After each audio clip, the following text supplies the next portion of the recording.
mientras estamos dando la espera, voy a contarles un poco, darles la bienvenida oficialmente a esta masterclass, que es nuestra segunda masterclass en línea. Hoy tenemos una más en presencial en la Universidad Autónoma de Honduras en Ciudad Universitaria, donde vamos a estar hablando cómo hacer periodismo sin hacer daño a las comunidades vulnerables y pues, o vulnerabilizada, ¿verdad?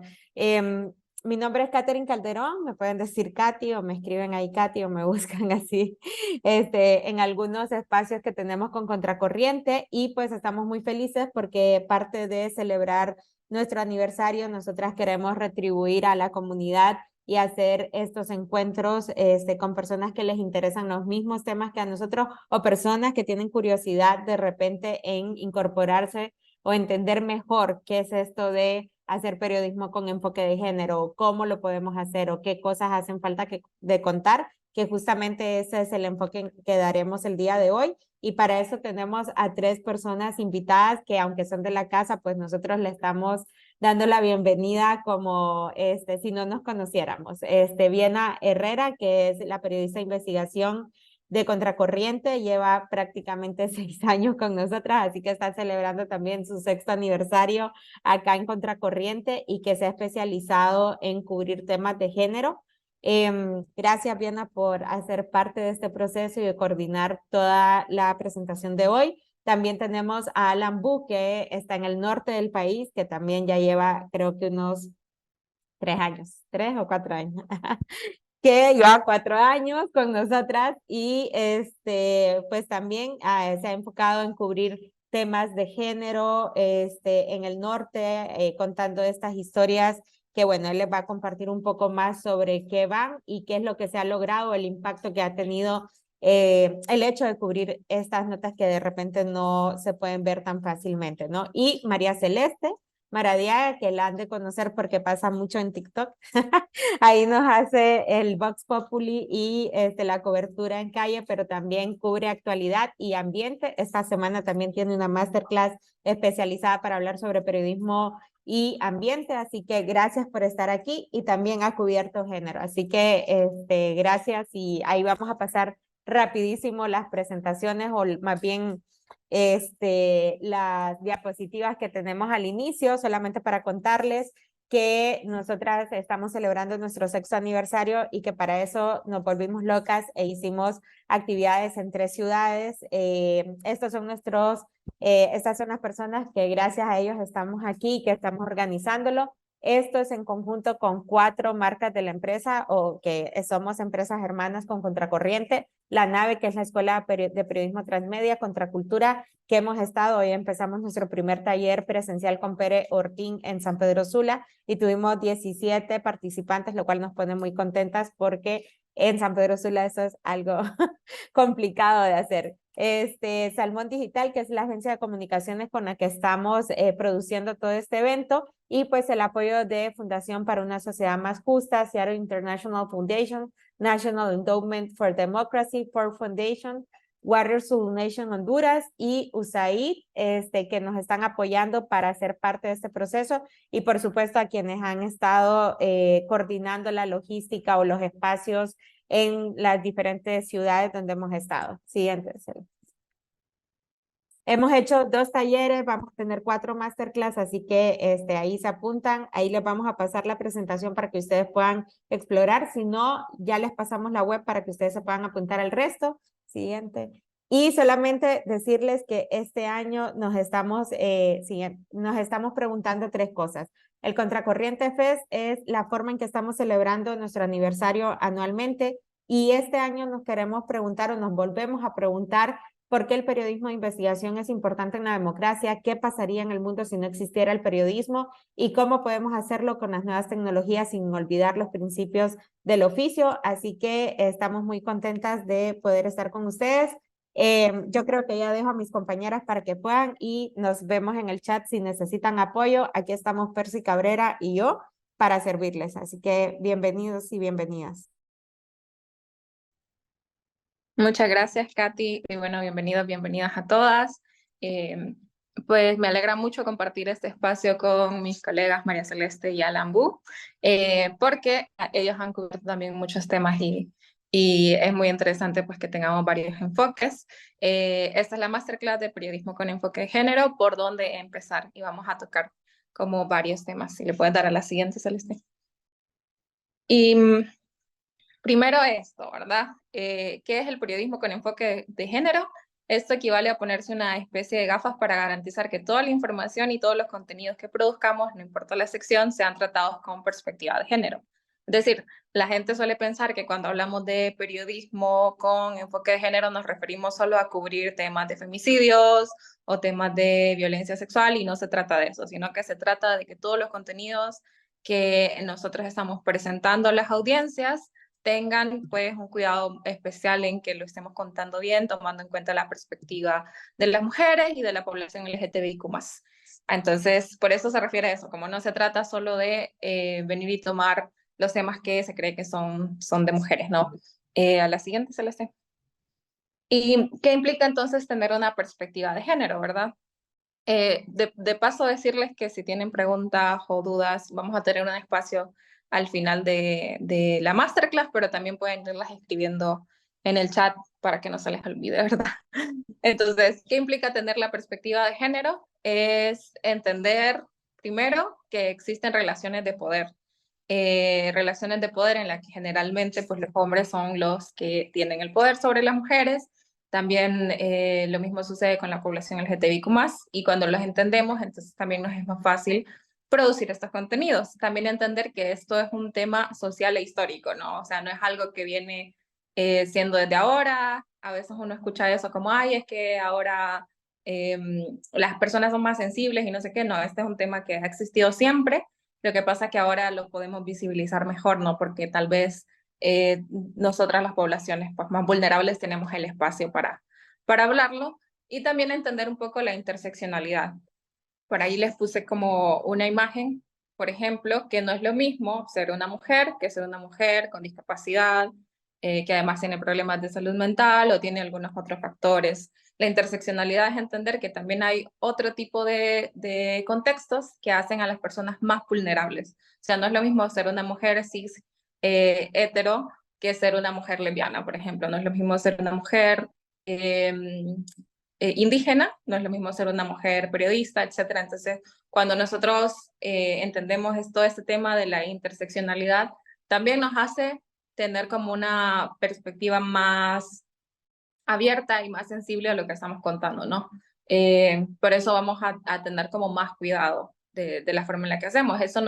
Tener perspectiva de género, entonces nos implica también entender esos roles de la sociedad, ¿no? A la siguiente, Celeste, por favor. Y acá les tenía, por ejemplo, unos como lineamientos básicos para poder cubrir de forma responsable, tomando en cuenta lo que les digo, tomando en cuenta que uno ya entiende que existen las relaciones de poder, que por ejemplo, cuando hacemos contenidos, aunque sea sobre economía, tenemos que tratar de que se escuchen las voces de los hombres y de las mujeres, las voces de las personas indígenas también, las voces de las personas de la comunidad LGTBIQ+. O sea, no se trata de que solo las vamos a atender como un análisis cuando se trata de un tema de violencia, por ejemplo, sino que también vamos a buscar como esos espacios, ¿no? Pero sí tenemos como que tener también como unos lineamientos básicos para poder cubrir de una forma responsable cuando hacemos esto, ¿verdad? Por ejemplo, revisar el lenguaje que estamos usando. Creo que todos nos hemos criado también como en un contexto donde el lenguaje suele hablarse mucho desde la perspectiva de los hombres, lo vamos a ver un poquito más adelante, pero hay formas de dejar de utilizar ciertos artículos. Por ejemplo, cuando decimos los ciudadanos, en lugar de decir los ciudadanos, se puede fácilmente cambiar por la ciudadanía, ya no estamos refiriéndonos a un género en particular. Y lo mismo, como cuando también tenemos algunas profesiones que suelen ser mayoría mujeres, entonces tratar como de salir de estos estereotipos, ¿no? A eso nos referimos con revisar el lenguaje que estamos usando y acordar también cómo vamos a citar en casos de violencia. ¿Por qué digo esto? Porque cuando hay una sobreviviente de violencia o víctima, existen como estas dos formas de usarlo. A veces las personas prefieren llamarse a sí mismas sobrevivientes porque ven su historia de un poco de la resiliencia, ¿no? Pero también hay otras personas que prefieren, no, yo prefiero llamarme, que me nombren como víctima porque me parece como un término más fuerte para lo que estoy contando. Entonces creo que eso es como importante de acordar. Si creen que no lo pueden acordar, yo siempre sugiero el término sobreviviente porque es un poco más aceptado, ¿no? Eh, y también, obviamente, cuando hablamos de casos de violencia, hay que referirnos también si la persona quiere ser nombrada o no. Eso no debe ser como un factor determinante para que nosotros podamos sacar un contenido en específico. Yo siempre ofrezco eso, ¿no? Si alguien quiere hablarnos como desde la parte del anonimato, porque realmente cuando contamos estas historias no lo hacemos por el morbo, como tal vez lo hacen los medios tradicionales, ¿no? Que quieren contar como detalles muy específicos, sino que lo hacemos para entender patrones y para poder contarle a la audiencia qué es realmente lo que está pasando y lo hacemos también desde estas historias que nos ilustran, como nos ilustran lo que dicen los datos, nos ilustran el análisis que nos están dando, pero no es como por querer conocer de forma morbosa qué es lo que sucedió. Entonces, por eso el hecho de que podamos ofrecerle anonimato a las personas también hace que muchas veces se sientan un poco más libres de contar las historias. Y también creo que como periodistas tenemos que saber cuándo dar ese anonimato, porque a veces también suceden casos en los que las mujeres prefieren, sí, yo quiero ser nombrada y todo, pero puede tener como consecuencias legales y hay que también tener como estos ciertos cuidados, ¿no? Les mencionaba no estereotipar, ¿verdad? No, por ejemplo, porque se trate un tema de economía, no voy a buscar a una mujer, no voy a buscar a una mujer indígena para que me cuente qué es lo que está pasando en su comunidad.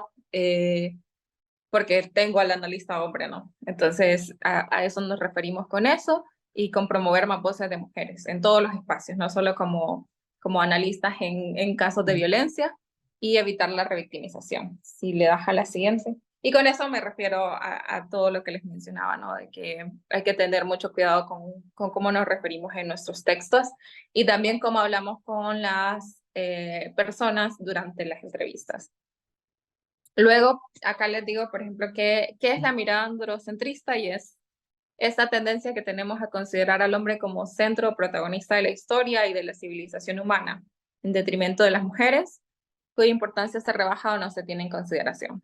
Básicamente también a eso nos referimos con tener enfoque de género, es a huir de tener esa mirada, a huir de tener a los hombres como analistas de todo, a huir también de los estereotipos que vienen mucho de la cultura patriarcal en la que todos nos hemos criado y, y a tener como muchos cuidados, ¿no? A tratar de darle más espacio a esas voces de mujeres. A mí me parece como súper interesante.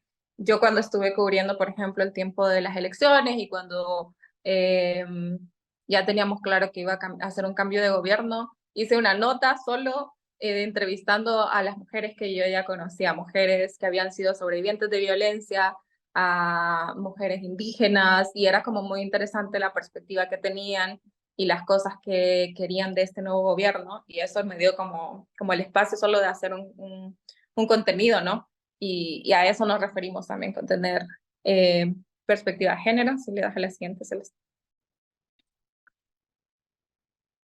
Eh, y también los medios muchas veces cuentan las historias que pueden causar un impacto en su audiencia.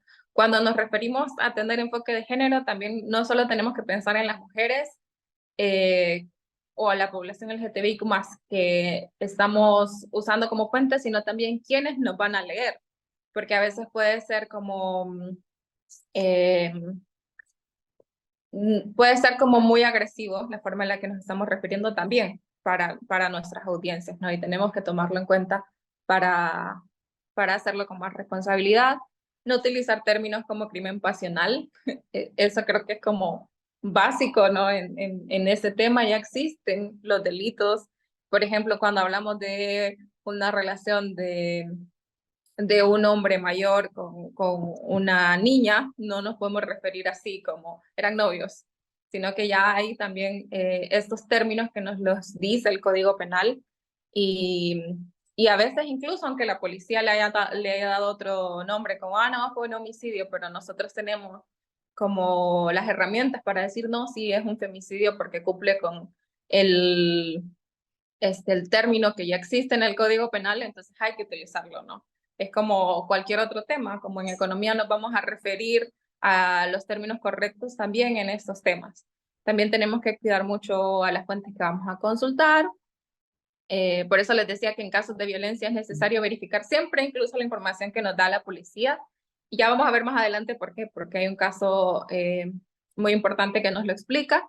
Y también cómo buscamos el contraste. Esto es algo que aprendí hace poco porque también tenía como mis dudas de, obviamente, cuando cubrimos historias de violencia, por ejemplo, de acoso sexual y hay que buscar a los agresores porque hay que darles también como el espacio de que respondan. Eh, También lo aprendí hace poco que puede uno buscar también a la persona con la que estamos hablando para que ella también tenga como la última palabra, ¿no? Si nos responden ese agresor, hay que decirle a la persona que entrevistamos, mire, esa persona dijo esto, quiere agregarle algo más al texto ya después de, de la entrevista que tenemos y eso me parece súper importante porque es darle como el espacio a las personas, ¿no? Y la protección de datos de las fuentes. Eso hay que tener mucho cuidado, por eso les decía, a veces uno tiene que decidir que se tiene que hacer de forma anónima, incluso aunque las personas no lo quieran así por el temas legales, ¿no? Eh, y me refiero porque a veces no van a, tal vez están denunciando, por ejemplo, acoso, y tal vez no es que iban a actuar contra esa persona si no hubiera salido el reportaje y luego sí lo hacen porque lo sacamos, ¿no? Entonces tal vez a veces hay que cuidar eso, pero a veces, y no nos referimos solo a cambiar el nombre, sino también si hay como datos muy específicos como direcciones, personas, formas de comunicación, como esta persona utiliza mucho esta palabra y es muy identificable porque usa esa palabra, entonces la tenemos que quitar del texto porque eso es como lo que nos permite tener esa protección de las fuentes. La siguiente serie. Y bueno, acá yo tenía, sí, creo que la siguiente. Ajá, ¿cómo podemos encontrar historias, no?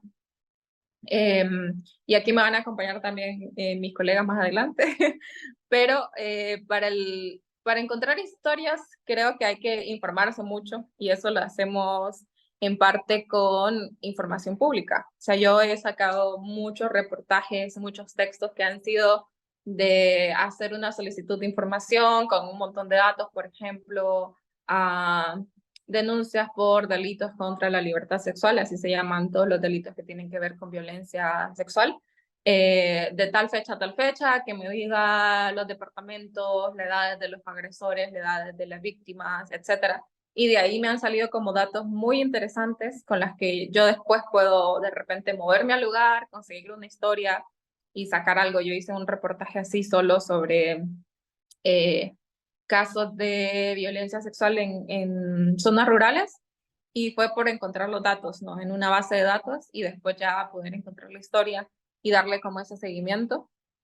Creo que esa es una forma muy sencilla y hay como, incluso estas instituciones como el Poder Judicial o la Policía Nacional tienen informes anuales y a veces mensuales con los que tienen como datos muy interesantes. O sea que a veces no es que hay que esperar las 2 semanas a que contesten la solicitud de acceso a la información, sino que ahí mismo podemos encontrar datos.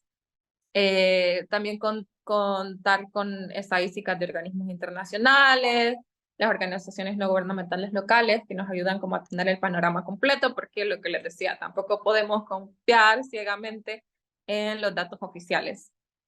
Y también hay que informarnos lo pongo así como temas controversiales, porque muchas veces hay mucha desinformación y los periodistas caen también en eso, ¿no? Por ejemplo, el tema de la PAE es como un tema que se considera controversial y ha sido como de caer mucho en la desinformación y como periodistas pues tenemos que estar informándonos con información verídica, ¿no? Todo el tiempo para también poder hacerlo con nuestras audiencias. Y parte de cómo encontrar historias, yo les traía aquí, sí, está bien, Celeste, este caso, que era también cómo podemos tener un enfoque diferente y hacer las cosas diferentes a los medios, a pesar de que seguimos retratando la violencia. Y ese es como un caso que yo he seguido desde el inicio y he sacado varios trabajos al respecto, y es el de Keila Martínez, que seguramente varios de ustedes pues conocerán eh, los detalles, pero básicamente pues Keila era una estudiante de enfermería que murió en una celda policial en medio de un toque de queda por la pandemia de COVID-19. Y entonces el primer texto que sacamos fue la cobertura del caso, en el que claramente hablábamos de un femicidio. ¿Por qué? Porque el Código Penal ya nos habla de relaciones de poder, y en este caso eh, era así por varias razones, ¿no? Porque Keila estaba detenida por la policía, que era quien tenía que estar encargándose de su seguridad. Eso ya lo hace que exista una relación de poder. Pero además luego los dictámenes encontraron que había un poco de alcohol en su sangre. Esto también la volvía como una persona más vulnerable. Entonces, cuando entendemos como ese tipo de cosas, podemos hacer titulares como este, ¿no? En el que hablamos que se perfila como un femicidio de Estado.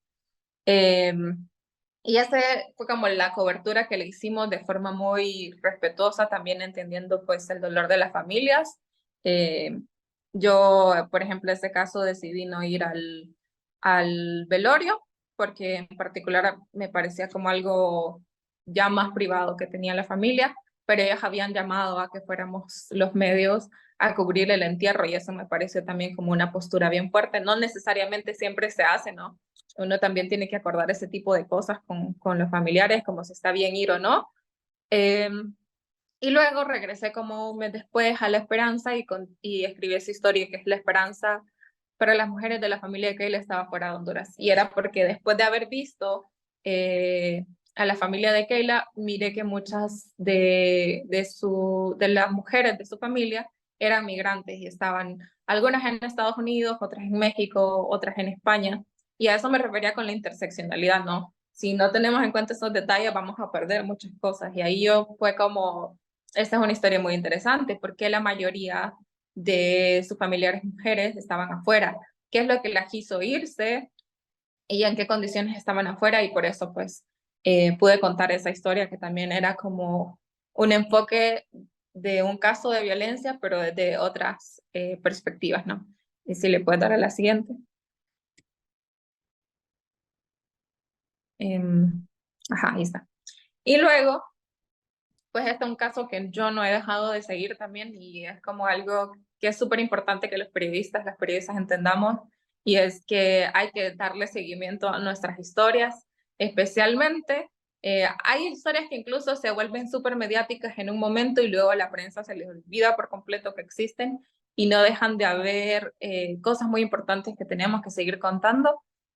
En este caso, pues escribí luego la historia de cómo la mamá de Keila estaba desde España exigiendo justicia por el caso de su hija, y cómo eran las condiciones de ella también en España, y cómo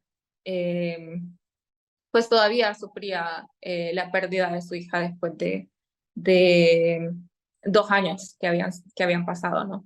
Entonces, eso es como súper importante, y es como una cobertura distinta, ¿no? Porque seguimos cubriendo la violencia, pero no lo dejamos en, bueno, pasó el caso, se hizo mediático, voy a cubrir y lo sacamos, sino que también nos preguntamos más adelante, ok, pero ¿cómo está pasando esto? Hace poco también le dimos seguimiento al caso de Ana Hernández, que era una mujer que es muy similar el caso con el de Keila, porque también fue así como que se intentó pasar por un suicidio en un inicio, y la historia simplemente fue buscar al familiar, ¿no?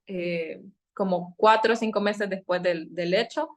Muchas veces las personas también se sienten mucho más tranquilas de hablar con uno, porque tal vez al principio tienen miedo de lo que les pueda pasar por hablar, y ya después, pues en medio de tanta impunidad, pues se sienten con, como con el espacio de poder contar más detalles.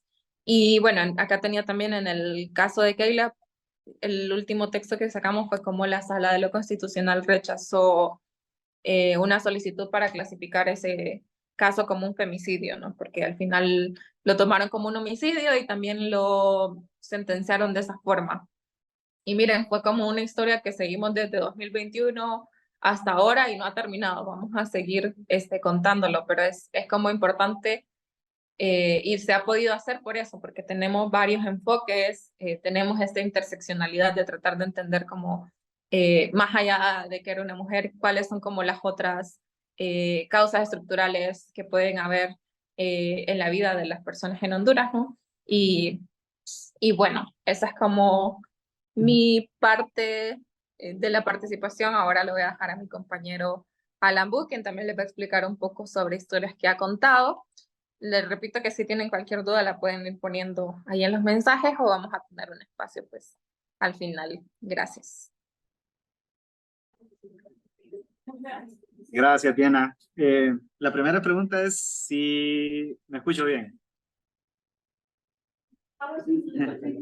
Gracias, gracias. Sí. Qué bueno que le iniciamos con esta lámina donde dice desaprender, porque creo que ese es un término muy interesante para los hombres que deseen, que quieran y que se vean en el contexto de todo debería ser así, pero pues la realidad es que no, la mayoría del periodismo que se desarrolla no tiene un enfoque de género.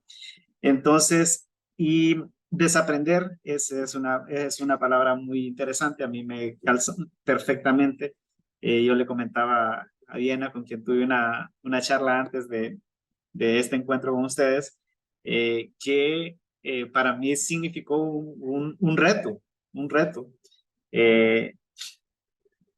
Escribir en contracorriente, pero más allá de eso, empezar a contar historias con perspectiva de género. Porque al igual que muchos hondureños, que la mayoría, no muchos, yo me crecí, desarrollé en un contexto machista. En mi hogar, en el hogar donde yo crecí, no en mi hogar, en el hogar donde yo crecí, pues mandaba a mi papá. Pese a que mi mamá era una maestra, es maestra, ahora maestra jubilada. O sea, era una mujer independiente, económicamente independiente. Pero aún así, la última decisión era de mi padre. Era de mi padre.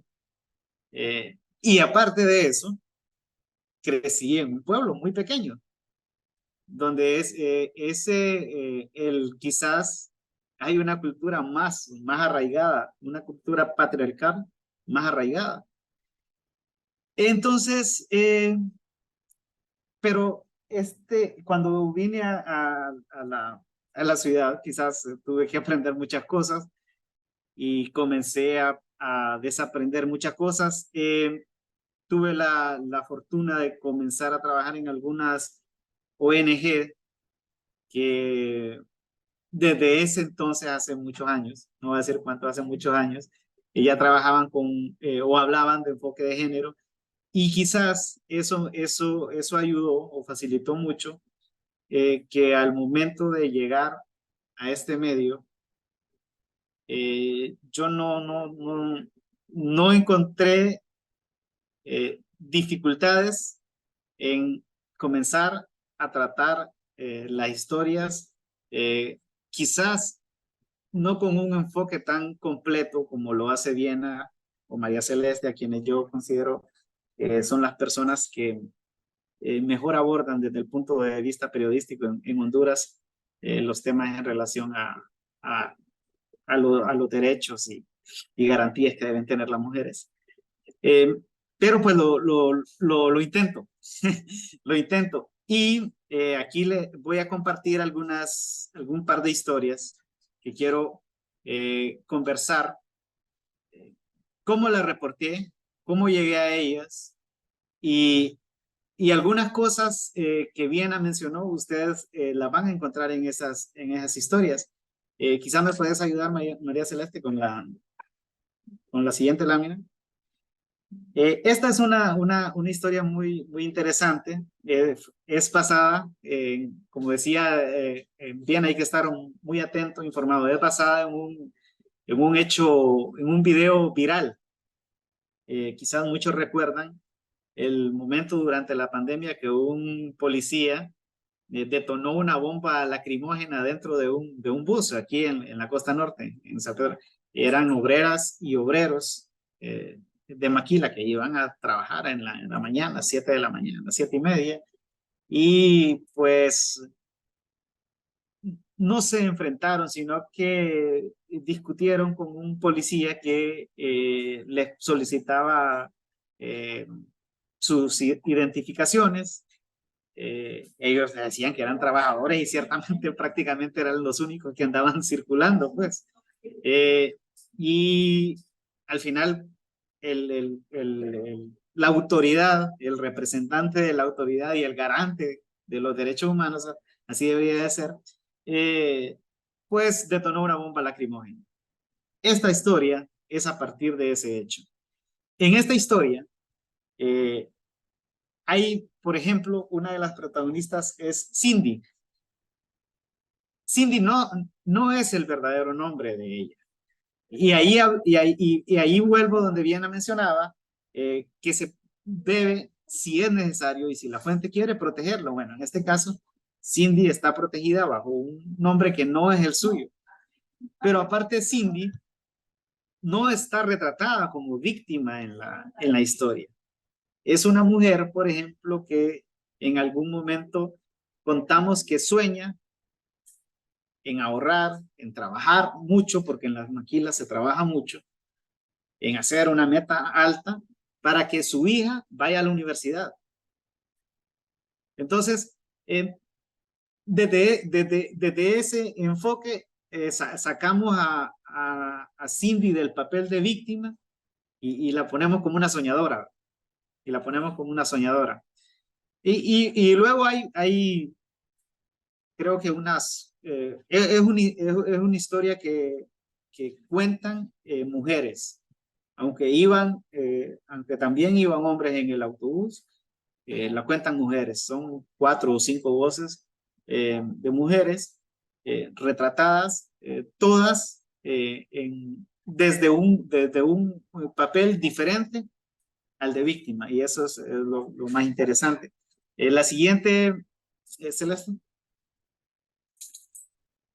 Esta es, como bien dice el título, es no deja mucho que contarlo, es una historia de migración. El testimonio es de una madre, igual, con ella habíamos acordado, les cuento para que vean, y esto debe ser una práctica, creo, desde cómo yo entiendo el periodismo, eh, para cualquier persona, no necesariamente que sea una mujer. Pero en este caso, pues fue esta madre, con ella habíamos acordado, habíamos realizado un video, íbamos a presentar su nombre, se iba a proteger únicamente con la mascarilla porque fue en tiempo de pandemia. Eh, trata de un hijo secuestrado en la ruta migratoria, secuestrado 2 veces, una vez, 2 veces en la ruta migratoria. Entonces, con esta madre hablamos, conversamos. Cuando yo estoy terminando de escribir la historia y el videógrafo está terminando de editar su video, recibo una llamada y me dice, ya no quiero que cuente mi historia. Mi hijo dice que nos vamos a poner en peligro los dos. Entonces, yo le digo, está bien, pero a ver, yo puedo protegerla a usted. Si usted no quiere que la expongamos en un video, no hay problema. No hay problema porque como bien decía, disculpa Viena que regrese tanto, como bien decía Viena, la idea no es hacer un periodismo sensacionalista. No es esa la parte de la historia que buscamos. No es esa la parte de la historia que buscamos. Entonces, no, si quieren, nos ponemos un video, no ponemos un nombre, buscamos una fotografía y ella finalmente accedió. Y contamos esta historia de forma anónima. Es una madre que protagoniza una lucha tenaz por rescatar a su hijo de 2 grupos criminales en México. Ahí incluso me menciona las cifras, algunas que ella había ahorrado con arduo trabajo durante toda su vida. Otras que tuvo que ir a los bancos o ir a instituciones donde podía acceder a un crédito. Y entonces retrata a una madre valiente, a una madre que no se resignó a perder a su hijo, y es ella la protagonista principal de una historia que al final lo que intenta retratar es un Estado que expulsa a su gente a pesar de esos riesgos. A pesar de esos riesgos. La historia no tiene como fin exponer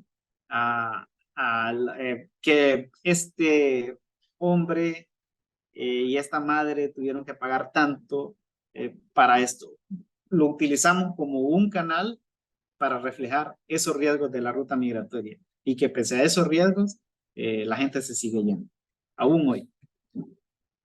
En la siguiente, y esta, quizás es un título podría ser muy llamativo, por no llamarlo de una forma, pero es así. Pero sí es así. Ella no tuvo, como bien decía bien, ella no tuvo problema en que fuese público su nombre, ni su historia, ni su cara. Entonces, Olivia, tal como dice el título, venció en juicio 2 veces al hombre más rico de Honduras. Entonces, una trabajadora que después de muchos años laborando en la maquila, como lo hacen o como terminan miles de trabajadoras y trabajadores, no solo mujeres, también hombres, terminan con enfermedades profesionales, que son desgastes básicamente en las articulaciones. Hay otras cosas, quizá hombro doloroso. Olivia terminó con muchas de esas enfermedades. Y a Olivia le extendieron un cheque para que lo recibiera y se terminara la relación laboral con una de las empresas o maquilas de Grupo Carins, que es propiedad de Yusuf Hamdani. Entonces, y Olivia, en lugar de aceptarlo, como hace la mayoría, Olivia rechazó. Y acompañada de un grupo de mujeres y de la organización Podemos, que es colectiva de mujeres hondureñas, fue a juicio. Fue a juicio contra el poder y contra la ineficiencia del Estado también. Porque el juicio comenzó 5 años antes de que lo ganara.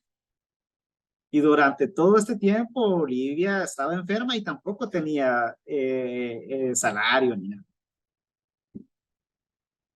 Pero entonces, esta historia refleja una mujer pertinaz, fuerte, quizás que pudo ser víctima de de todo el contexto en el que se entrelaza el poder económico y el poder político y que deja a muchos obreros o a mucha población trabajadora indefensos e indefensas, pero ella lo venció. Y esa fue una historia muy bonita y a la que tuve acceso por casualidad, porque hay que hablar muchísimo con las fuentes y estar pendiente de lo que dicen. En una plática con una de las obreras a las que ya había entrevistado para una nota anterior, ella mencionó, pero muy someramente el caso. Y entonces, 30 segundos después, yo rebobiné y le digo, ¿qué pasó? ¿Contra quién está? En juicio. Y entonces, en esa plática empezamos empecé a desenredar la historia y le digo, yo quiero que usted me sirva de enlace porque tampoco es sencillo, me parece, desde mi perspectiva. Eh, en un caso de estos, que una mujer hable con un hombre, me parece que no es igual a que lo haga con otra mujer.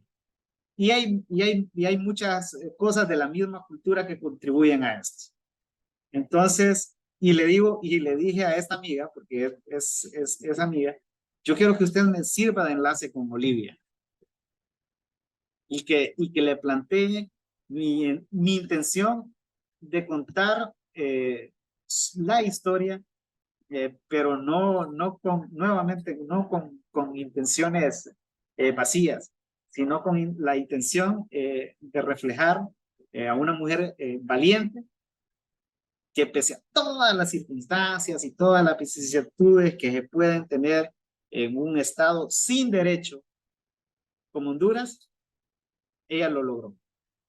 Cuando salió la historia, Olivia, pese a haber ya vencido en juicio, en corte y en todo lo que usted se imagine, seguía esperando que Grupo Carins cumpliera la sentencia.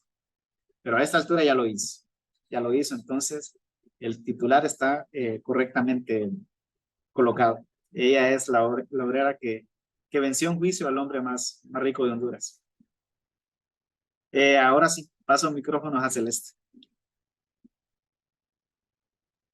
Gracias, Alan. Y pues qué bonito escuchar esas historias que han retratado ustedes. Bueno, como lo decía Katy en la introducción, yo soy periodista de actualidad en Tegucigalpa.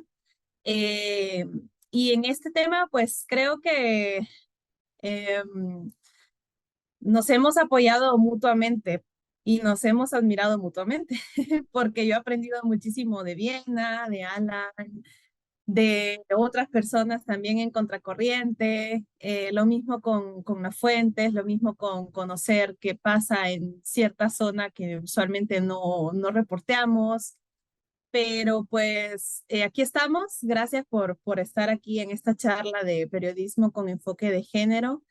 Y bueno, en este tema, pues yo les hablaré un poco sobre la cobertura en historias LGTBIQ+, eh, qué hacer y qué no hacer. Bueno, empezando porque no hay un, no hay un, no hay una guía, ¿verdad? Pero estos son como las enseñanzas que yo he tenido en el camino y sigo teniendo, ¿verdad?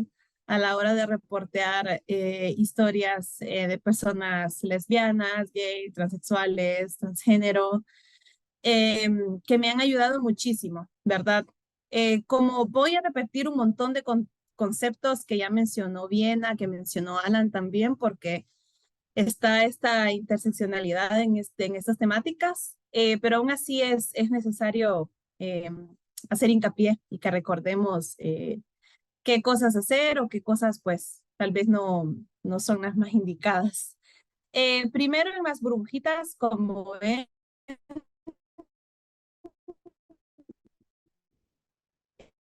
Yo coloco cosas que me han y más aprendizaje a las personas con quienes platicamos y vamos a retratar sus historias. Primero, podemos decir no creer que porque tenemos un familiar, amigo o conocida ya sabemos todo sobre esas personas. Eso pues nos lleva a dejar un poco de lado todos los prejuicios que tenemos, ¿verdad? Eh, sobre las personas LGTBIQ+, no creer que, bueno, estamos entablando una conversación o estamos creando la confianza de poder crear este ambiente, ¿no? Para que las personas nos cuenten, pues, lo que ha ocurrido, su vida, o distintos acontecimientos. Lo mejor es aprender, es escuchar, es sentarse y darse el tiempo eh, y no ir con ideas preconcebidas, ¿verdad? Sobre ellas. Observar el entorno y tomar en cuenta las realidades distintas que enfrentan las personas LGTBIQ+, interseccionalidad de último, que es lo que comentaba Viena hace un rato. Es muy necesario tomar en cuenta dónde crecen las personas LGTBIQ+, en qué ambientes, qué realidades estudian o no. Hay muchísimos reportajes o historias que han retratado de estas personas en donde es muy difícil o tienen ambientes laborales muy hostiles porque no se les reconoce su identidad de género, por ejemplo. Debemos de tomar muy en cuenta esto, a qué se dedican. En el caso, por ejemplo, de las mujeres trans, pues muchas se dedican al trabajo sexual y esto pues tenemos que tomarlo, no diría con pinzas, pero sí entender, ¿verdad? Entender el fondo que hay en este tema, pues a la hora de no respetarse su identidad de género, estas personas se ven obligadas a ejercer el trabajo sexual, ¿verdad? No es en todos los casos, pero es muy importante conocerlo. Algo que mencionaba bien y no lo coloqué aquí, se me olvidó, pero es esta cuestión de las fuentes. También, digamos, a la hora de consultar con organizaciones de derechos humanos, el Estado y todo eso, pues es importante que nosotros podamos consultar con personas LGBTIQ+, que se dedican también a la Defensoría de Derechos Humanos y nos puedan platicar un poco cómo ha sido este proceso o si nos platican un poco cómo observan un tema en donde ha existido un transfemicidio o una agresión en contra de una persona que pertenece a la comunidad LGTBIQ+. Igual, conocer desde las distintas entidades del Estado qué se está haciendo para respetar la identidad sexual, de la identidad de género de las personas lesbianas, gays, transgénero, y también pues de esta manera poder crear esta idea de cuál es la realidad que estamos viviendo en Honduras en este tema. Y también está es nuestro deber cubrir las historias dolorosas porque forman parte de la realidad de las personas LGTBIQ, pero también cubramos cómo resisten ante la adversidad. Que eso lo han mencionado Viena y Alan también, ¿no? Es muy, o sea, también tenemos que cambiar estos enfoques, ¿no? Siento que eso es muy importante y con la última intervención de Alan lo vimos en el caso de Olivia. Son estas historias que dan esperanza a otras personas que están afrontando situaciones similares y ese es nuestro papel como periodistas también, ¿no? Entonces, es muy importante tener estos enfoques o lo que mencionaba Viena, digamos, de un caso en específico, que es lo que ocurrió con el caso de Keila, pues ver qué se está haciendo por esto actualmente y también conocer las distintas miradas y perspectivas del caso, ¿no? Avanzando en esto, pues yo que les dejo como un brief de qué podemos encontrarnos en las coberturas, porque, bueno, a veces reporteamos movilizaciones, plantones, eh, no sé, protestas de la población LGTBIQ+, pueden ser solamente de organizaciones o personas trans o, no, o personas gays, no binario. Pero aparte de comunicar qué está ocurriendo en ese momento, que sí es importante saber y conocer por qué se están manifestando las personas, es platicar, ¿no? Es ver qué es lo que está pasando a nuestro alrededor, qué es lo que qué es lo que exigen. Y de esta manera, pues nosotros tener como esta red o, sí, esta red de personas, más allá de fuentes, ¿verdad? Que no, para que no suene tan como extractivo de, bueno, es mi fuente, ya hablamos y ya para el caso y ya, ¿no? Sino más bien que sea esta conversación, ¿no? De decir, bueno, mire, esta mujer que vino a esta movilización y se está manifestando por su nieta o por su sobrina y expresa su apoyo hacia la comunidad, ¿no? Porque su sobrina es una persona lesbiana o su sobrina es un hombre gay. Entonces, creo yo que estas son oportunidades a veces en las coberturas, no solo de este tema, sino de distintos temas, pero de estos temas en el sentido de que a veces las personas pueden estar un poco temerosas o tal vez no quieran hablarnos mucho sobre algo que ocurrió en la comunidad, algún acontecimiento violento. Por eso es importante acercarnos a ellas, expresar pues qué es lo que presentarnos, ¿no? Decir, somos periodistas, realmente a mí me interesa conocer qué es lo que ocurrió en ese acontecimiento, eh, y de esa manera ir conectando, observando, conectando y desarrollando las historias, pues. Les recuerdo que si tienen alguna consulta pueden levantar la mano, no solamente de este tema en específico, sino de toda la charla, o pueden poner en el chat alguna otra consulta que tengan sobre el tema. Bueno, aquí yo coloqué distintas historias que han retratado mis compañeros eh, sobre la comunidad, que me han gustado porque han sido, tienen esta interseccionalidad, ¿no? Tienen esto de que a veces se está cubriendo algo y, no sé, tienen esta mirada con enfoque de género, que es justamente de lo que estamos hablando en este taller, en esta charla. Y también salen estas historias, ¿no? Muy bonitas, que hacen que retratemos qué es lo que sucede a nuestro alrededor, ¿no? Porque a veces eh, pueda que no nos demos cuenta o a veces estamos tan sumergidos en otros temas que consideramos que son como lo central, pero a nuestro alrededor están todos estos satélites y todas estas historias que también podemos cubrir, ¿no? En el caso de un grupo de personas trans dentro de los FRANES, ¿verdad? Que resisten y también forman parte y son muy consideradas dentro de esta cosmovisión, ¿verdad? Garífuna, en todas las protestas y cómo resisten también ante pues el despojo, ¿no? También están los distintos colectivos de hombres trans, ¿verdad?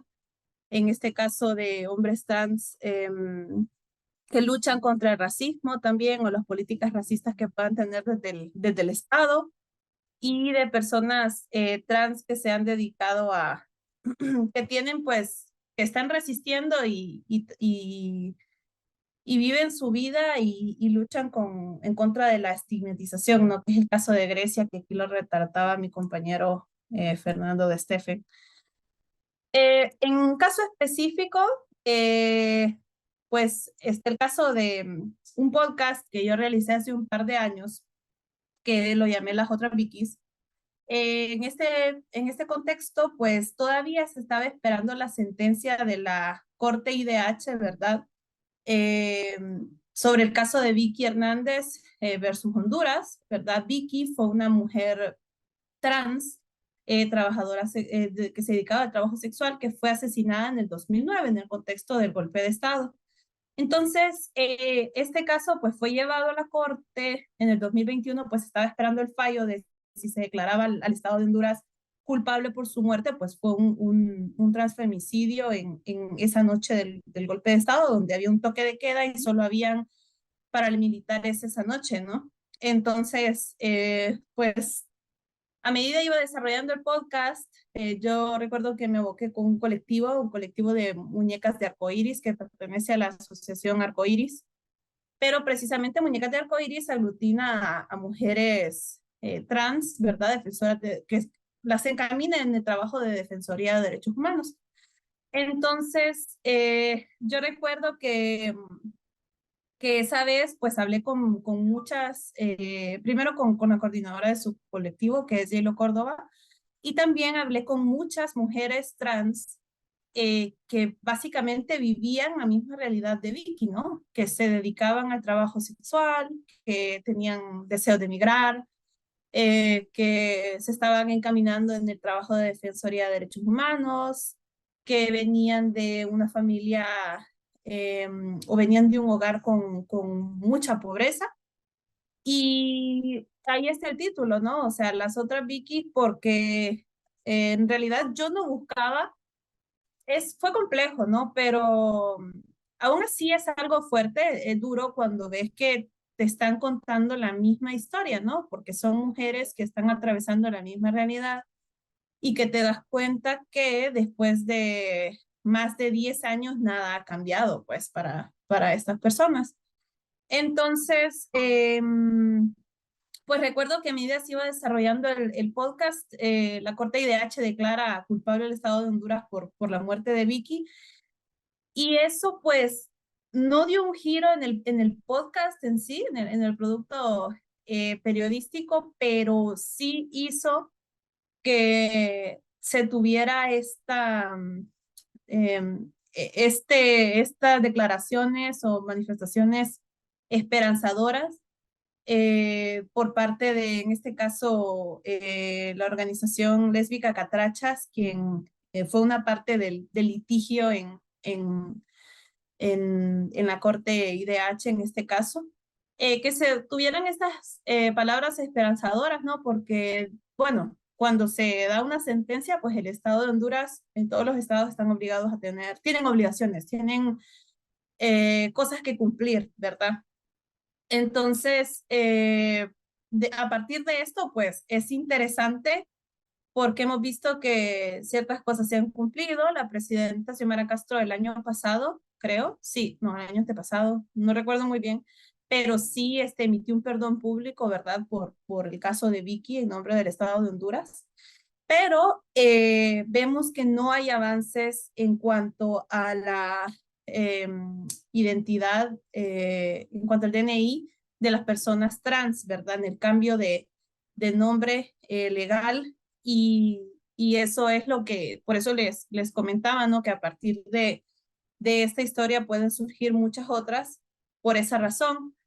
Y bueno, en el caso preciso de este podcast, también coloco esa captura de pantalla del asesinato de Soraya Álvarez, porque Soraya fue una mujer trans que fue como la historia central del podcast y fue alguien que aparte de contarnos cómo enfrente de, bueno, vivió situaciones muy duras, estuvo privada de libertad, en donde sufría muchísima violencia y también era discriminada, también cuando ejercía el trabajo sexual, también en su hogar.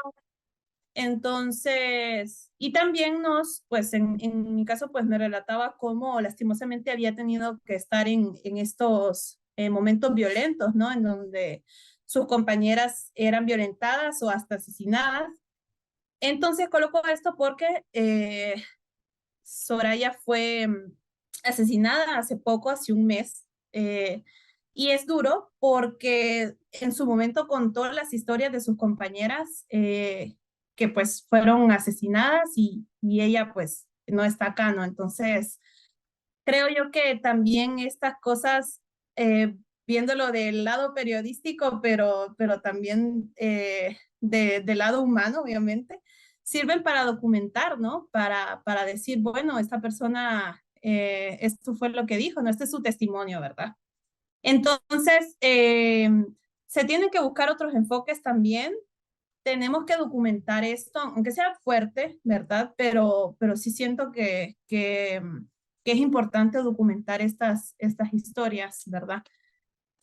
Y, pero, Y bueno, ya casi finalizando, también hay oportunidades de contar desde su perspectiva, desde la mirada que tengan ustedes, desde la discriminación que viven en el trabajo. Bueno, no solo ustedes, ¿verdad? Si son una persona LGTBIQ+, sino si conocen a alguien, tenemos la sección de voces diversas en Contracorriente, en donde ustedes pueden mandar sus relatos, sus vivencias. Créanme que a nosotros como periodistas eso a veces es muy complicado con todas las realidades y todo nuestro entorno, pero nunca dejamos de aprender, ¿no? Entonces, creo yo que es muy importante tener ese feedback y ese aporte de parte de ustedes, así que si conocen a alguien o si creen que pueden enviar sus relatos, sus vivencias, sus historias de resiliencia, esta es una sección, ¿verdad?, que está en Contracorriente. Y básicamente, pues eso sería, ¿verdad? Ya paso de nuevo con Viena y nada, agradecerles por estar aquí esta noche, ¿verdad? Si tienen alguna consulta, pueden dejarla en el chat, pueden levantar la mano y pues paso a Viena. Sí, gracias Celeste, antes de pasar a la sección de preguntas, pues quería escuchar a Katy que tenía como un mensaje que darnos antes. Hola, si me dan para compartir o dejan de compartir para... Listo. Yo creo que puedo compartir pantalla. Vamos a ver. Muy bien. Bueno, como les decíamos y antes de que pasemos al lado de las preguntas, quería comentarles que como les dijimos al inicio y como les hemos colocado en el chat durante la charla, que tenemos esta oportunidad que nos parece sumamente importante, sobre todo porque nosotras vamos a estar acompañando algunos de los procesos que se van a realizar este 25-26 de noviembre en Tegucigalpa. Con esta convocatoria que nos hacen de Justicia Efectiva USAID. La convocatoria o el evento se llama Tatón contra la ciberviolencia hacia las mujeres y pues la idea es que ustedes se puedan inscribir. La convocatoria está abierta para hombres y mujeres jóvenes de 18 a 25 años de edad que estén interesados en género, por eso están aquí y por eso nos parece que les podría interesar violencia basada en género, obviamente en combatir la ciberviolencia, conocimiento en diseño gráfico y multimedia, edición de video y producción. Y bueno, si ustedes tienen ideas y quizás no manejan mucho algunos programas, igual para eso vamos a estar algunas personas apoyando y dando como algunas indicaciones de qué cosas se pueden o qué herramientas se pueden utilizar para que a ustedes se les haga mucho más fácil poder crear piezas comunicacionales. Ya Viena, María Celeste y Alan nos dieron algunas ideas de temas o mensajes que podríamos crear para estos 16 días de activismo contra la violencia de género y por supuesto que tengan el interés en generar este espacio con otros jóvenes. Es muy importante que sepan que estos 2 días van a ser intensos, que vamos a estar trabajando bastante y que vamos a tener algunas sorpresas. Vamos a instalar algunos espacios para crear podcasts, para crear los diseños gráficos, para crear historias. Así que estamos muy emocionadas de hacer esta convocatoria a través de esta masterclass que sabemos que a muchas de las personas les gusta y que cualquier cosa nosotros les vamos a enviar toda la información a donde se pueden inscribir o preinscribir por correo electrónico. Si no, en todo caso, durante la sesión estuve compartiendo el correo electrónico donde ustedes se pueden sumar y también en pantalla, si le quieren sacar una captura de pantalla, es datatom.je@gmail.com. Así que gracias. Ahora dejo de compartir. Sí. Bueno, ahora pasamos a la sección de preguntas. Si alguien tiene como alguna pregunta, algún comentario, estamos aquí pues pendientes. Tenemos ahí también en la pantalla, puse los datos de nosotros en caso de que alguien quisiera pues buscarnos por aparte. Muchas de las historias que hemos contado también han sido porque han llegado a nosotros, entonces siempre bueno tener como los contactos de periodistas. No sé si alguien tiene como alguna duda o algún comentario que quisiera hacer.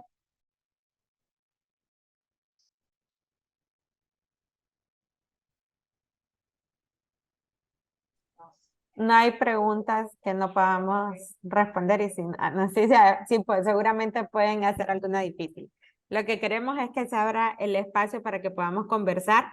Algunas de las cosas que me gustaría mencionar, que también los tres han dicho y que han hecho mucho hincapié en el enfoque que han realizado cada uno de ellos, es que hay, a pesar de que hemos tratado de cubrir muchas historias, sabemos aquí, la mayoría que ha sido parte de la redacción de Contracorriente, que nos hace falta seguir cubriendo, que hay muchos temas que de repente no se han logrado profundizar. De hecho, nosotras en Contracorriente creamos un Moodle con ONU Mujeres y también con otras organizaciones, con la Universidad Autónoma de Honduras, donde ustedes pueden ingresar y pueden buscar como la clase de esos temas pendientes, que por cierto, pues Viena escribió todo ese proceso para poder indicarnos qué historias podríamos llegar a profundizar y que nosotras con todo gusto podemos hacerlo. Ya les mostraban la convocatoria también para que ustedes escriban en Contracorriente y que obviamente nosotras les vamos a estar acompañando. Les dejo para que puedan conversar y bueno, cierro micrófono y cámara.